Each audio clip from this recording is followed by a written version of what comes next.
14ই ফেব্রুয়ারি বা ভালোবাসা দিবস কেন মানানো ঠিক নয় বা কেন মানানো জায়েজ নয় সে সম্পর্কে সংক্ষেপে কয়েকটি পয়েন্ট নোট করেছি। তা থেকে ইনশাআল্লাহ আপনারা উপকৃত হবেন। ১ নম্বর হচ্ছে পাপ বা গুনাহের সূচনা। দ্বিতীয় হচ্ছে হায়া বা লজ্জার অবসান। সে সম্পর্কে রাসূলুল্লাহ সাল্লাল্লাহু আলাইহি ওয়াসাল্লাম বলেন, ইন্না লিকুল্লি দীনিন খুলুকা ওয়া খুলুকুল ইসলামি আল হায়া। অর্থাৎ প্রতিটি ধর্মেরই একটি স্বতন্ত্র বৈশিষ্ট্য রয়েছে, আর ইসলাম ধর্মের স্বতন্ত্র বৈশিষ্ট্য হচ্ছে লজ্জাশীলতা। তৃতীয় নম্বর হচ্ছে লজ্জাহীনতার বিস্তার। সে সম্পর্কে ইবনে উমর রাদিয়াল্লাহু তাআলা আনহু বলেন, লজ্জাশীলতা ও ঈমান একই প্রকৃতির বা বন্ধু। তাদের মধ্যে একটি তুলে নেওয়া হলে অপরটি দূরীভূত হয়ে যায়। ৪ নম্বর হচ্ছে নারী পুরুষের মিশ্রণ।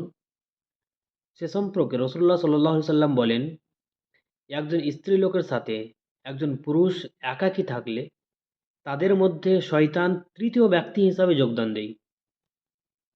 ৫ নম্বর খ্রিস্টান বা ঈসাইদের সাদৃশ্য। সে সম্পর্কে রাসূলুল্লাহ সাল্লাল্লাহু আলাইহি সাল্লাম বলেন, যে ব্যক্তি বিজাতি বা অন্য ধর্মের সাদৃশ্য অবলম্বন করে সে তাদের দলভুক্ত। ৬ নম্বর হচ্ছে অপ্রয়োজনীয় খরচ।